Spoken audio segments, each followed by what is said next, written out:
Brace for a big week ahead, including January jobs numbers and the latest rate decision from the Fed. As January unfolds, all eyes are on the impending jobs report, a pivotal factor that could sway the Federal Reserve's monetary strategy. Will the data fortify the Fed's commitment to its current course, or will surprises alter the economic narrative? The stage is set for a consequential unveiling, offering insights that might ripple through financial markets. As investors prepare for a busy week that will include the release of January jobs data and the latest rate decision from the Federal Reserve, stocks are quiet this morning. What is the most important economic data piece that might tip the scales in favor of one side or the other, out of all the factors investors should be keeping an eye on this week? Yes, PMIs are required for macro data. These are surveys sent to managers, asking them about their current activities and emotions. We should note that that's hardly the most exciting piece of information. Buying managers, let's just put that out there. Then, the most important one at the end of the week is the employment report, which shows that headline jobs have been growing for an astoundingly long time. This will give you an idea of the tone and flavor of where we are in the report. Since 22, it has been decreasing, and the headline growth shows a pretty evident downturn. Additionally, a few things appear a little weak underneath. Watching that one will be interesting. Specifically, what appears to be somewhat lacking in the underlying facts because we place so much emphasis on those top figures there.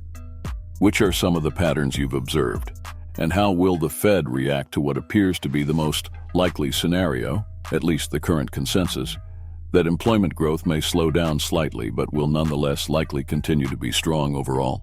Additionally, they have decreased in a manner that is characteristic of recessions. Employers are thus adjusting hours because they sense a decline in demand but are reluctant to let go of their staff. Next, we consider factors such as the types of jobs. There has been a noticeable shift in the number of part-time occupations compared to full-time positions.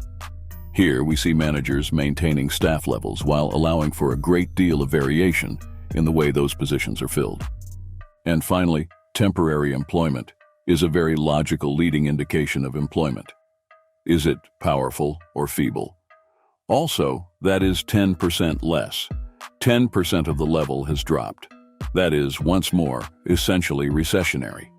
That's the negative then. These two significant, largely stable areas of our economy and governance are health and education. Robust increase in jobs in 2023.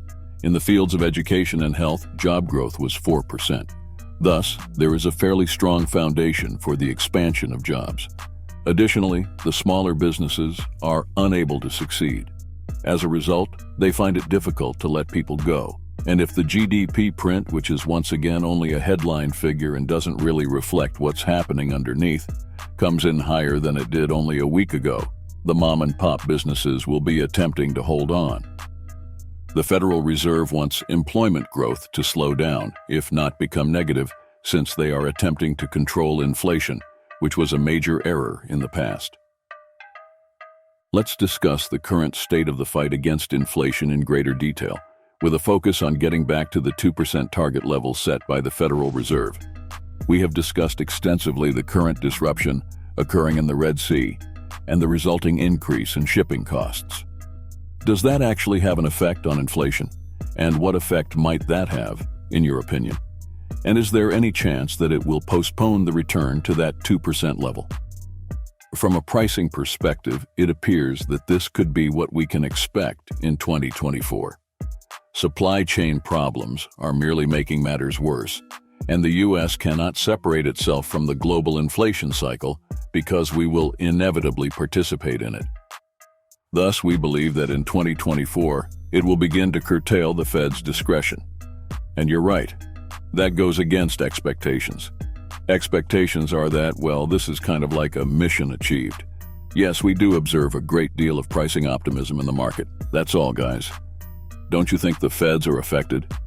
Do let us know your thoughts in the comments and subscribe to our channel for more information.